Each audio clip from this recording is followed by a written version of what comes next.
Welcome, everyone, to another episode of the English Learning Podcast. Today, we have an exciting and very practical topic for you: how to think in English. Thinking in English is one of the most effective ways to improve your fluency, and it can significantly boost your confidence when speaking. But the real question is, how can we get our minds to start thinking in English instead of translating from our native language? That's right, Jason. It's something that many English learners struggle with. Most of us are used to translating everything we want to say into our own language before speaking in English, but this habit can slow us down. Today, we're going to share some great tips and strategies that can help you start thinking directly in English. And by the end of this episode, you'll have a clear idea of how to train your brain to think in English naturally. Exactly. If you've ever wondered why native English speakers speak so effortlessly, it's because they think in English. So, in this episode, we'll break down why it's difficult to think in English, how to overcome that challenge, and practical steps you can take to start thinking in English yourself. We've got lots to cover, so whether you're a beginner or someone who's been learning English for a while, stay tuned because these tips will be useful for all levels.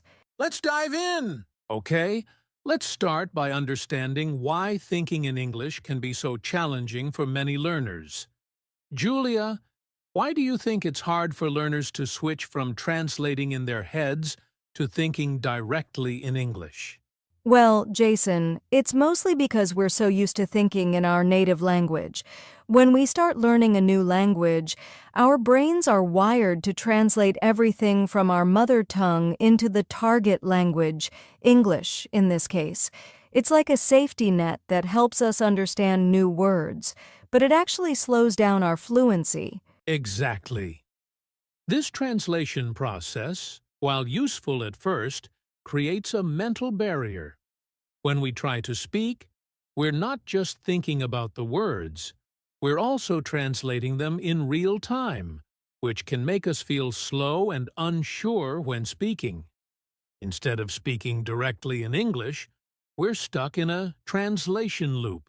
And that's not the only reason.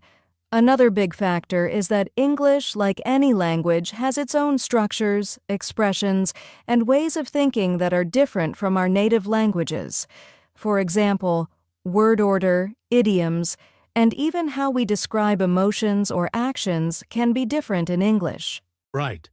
And because of these differences, when we think in our native language and try to translate it into English, it often sounds unnatural. The sentences might not make sense, or the words might be out of order. And that can be really frustrating because, as learners, we want to sound fluent and natural, not like we're constantly translating. Exactly. Also, thinking in English requires a lot of practice and patience. It's not something that happens overnight. You need to expose yourself to English frequently, not just in class or during study sessions, but throughout your day, through listening, reading, and speaking in English. That's a great point, Julia. To summarize, thinking in English is hard because we rely on our native language too much. We face differences in sentence structure and expressions, and we don't practice enough in real-life contexts to make English feel like second nature. But don't worry, we're going to show you how to overcome these challenges and start thinking in English more naturally. Now that we understand why it's challenging to think in English, let's talk about the benefits of actually making that shift. Jason, why is it so important for learners to start thinking in English rather than translating everything in their heads? Great question, Julia. The main benefit is that it improves your fluency. When you're constantly translating, there's a delay between your thoughts and your words.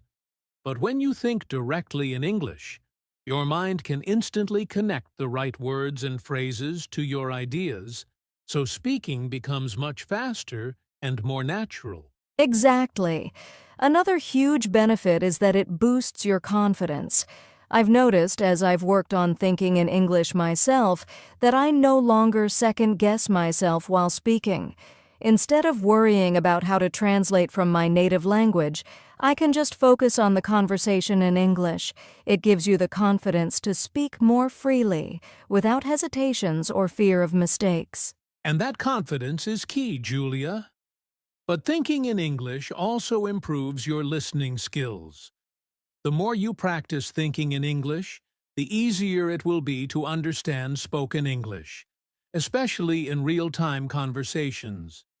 If you think in English, your brain is already prepared to process the language faster, and it can recognize words and phrases more easily when you're listening.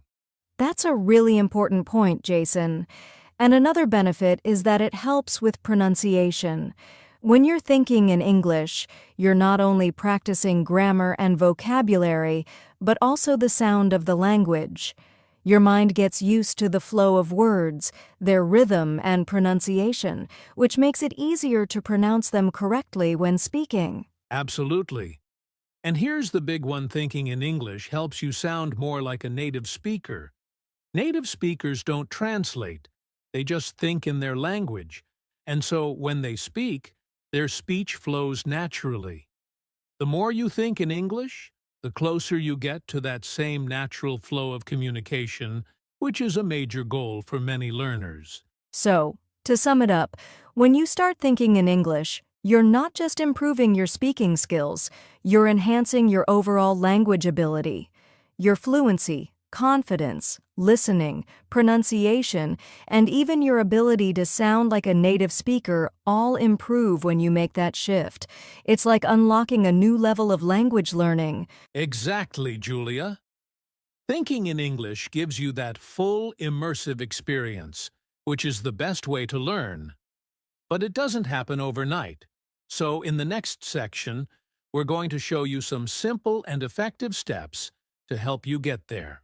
Now that we've covered why it's difficult to think in English and the benefits of doing so, let's move on to a step-by-step guide that will help you start thinking in English. Julia, are you ready to share some practical steps with our listeners? Absolutely. The first step is to start with simple words and sentences. You don't need to jump straight into complex sentences or abstract thoughts. Begin by practicing basic words and short phrases. For example, when you see an object around you, like a chair or a book, simply say the word to yourself in English. That's right.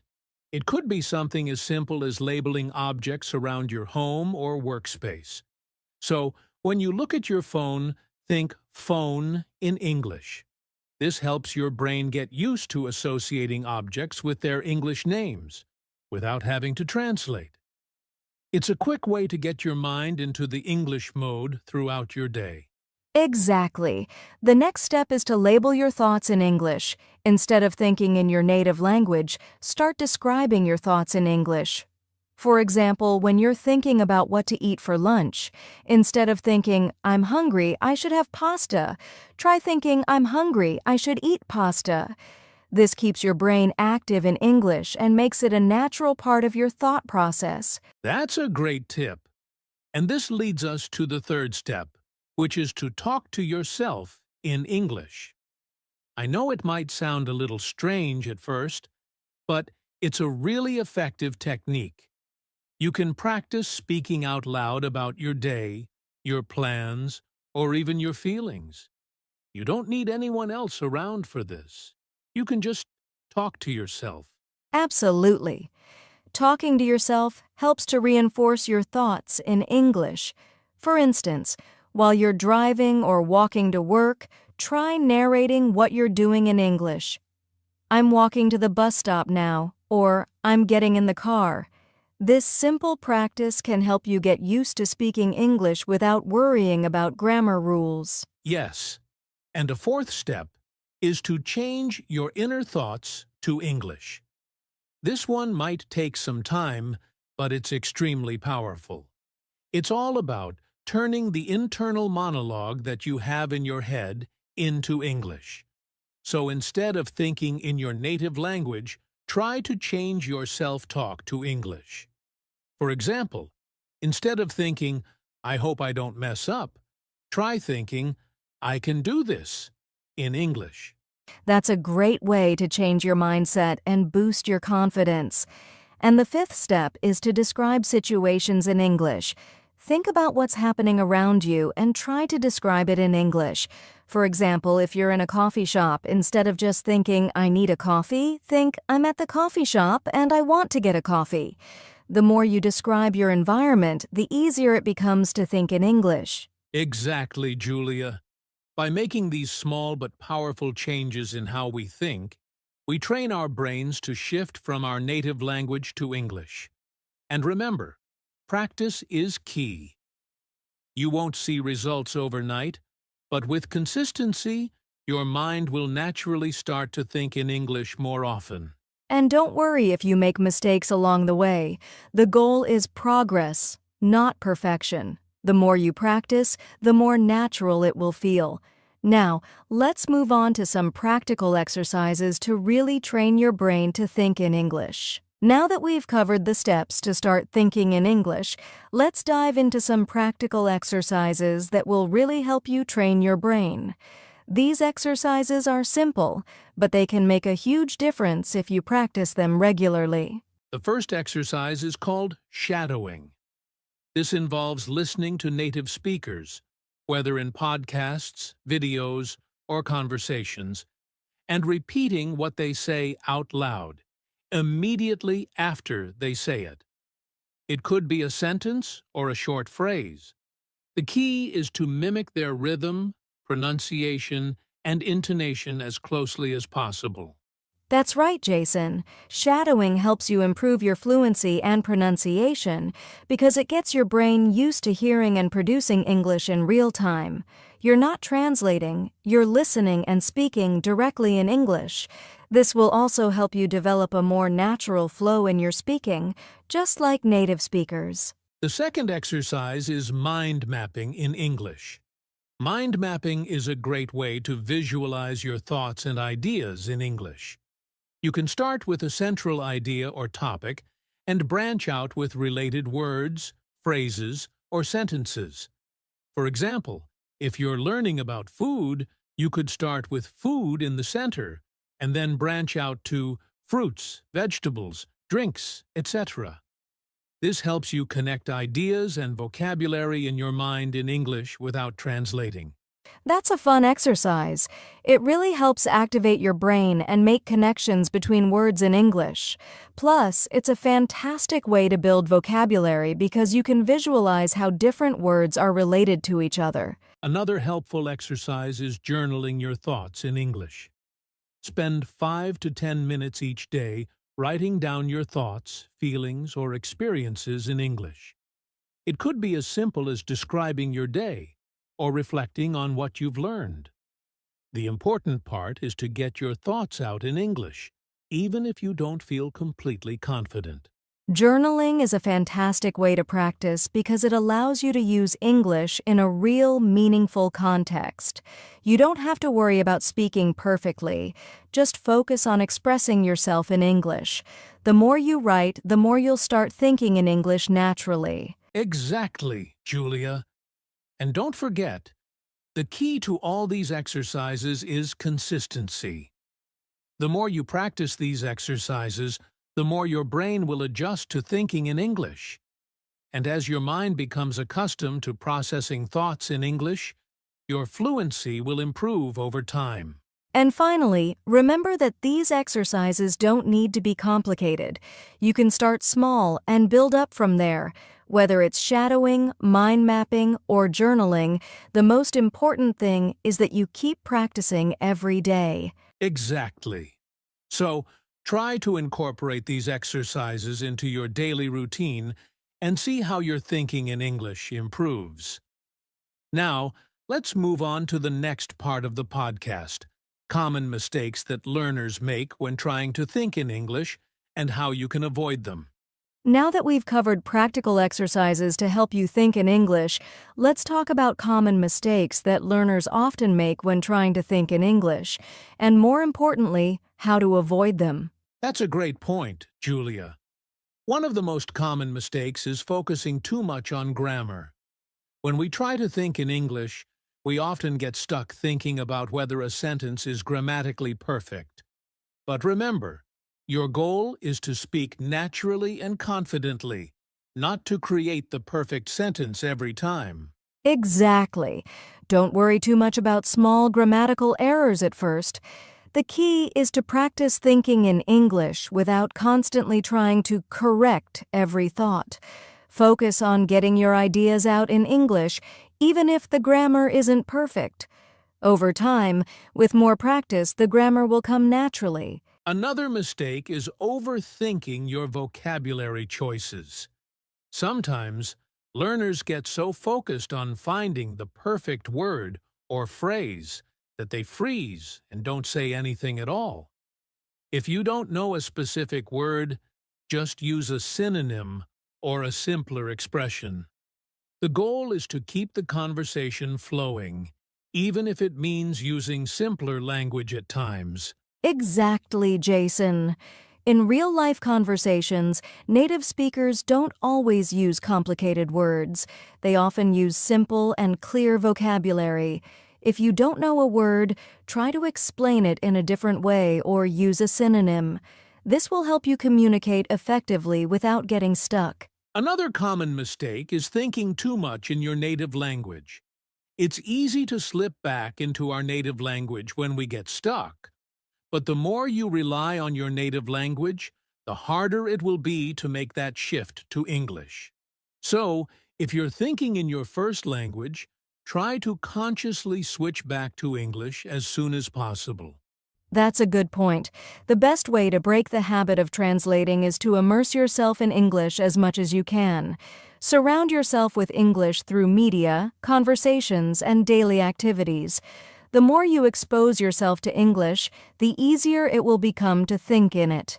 And finally, one big mistake is expecting instant results. Learning to think in English takes time and patience. You won't wake up one day thinking fluently in English. It's a gradual process that requires daily practice and commitment. So, don't get discouraged if it feels difficult at first. Exactly. Stay consistent with your practice, and remember that making mistakes is part of the learning process. Each mistake is an opportunity to improve. Just keep practicing, and you'll see progress over time. So, to summarize, avoid overthinking grammar. Don't freeze when you can't find the perfect word. Be mindful of slipping back into your native language. And remember that thinking in English is a gradual process. Keep practicing, and you'll get there. That's right, Jason. Now let's wrap up with some final tips to help you continue on your journey of thinking in English.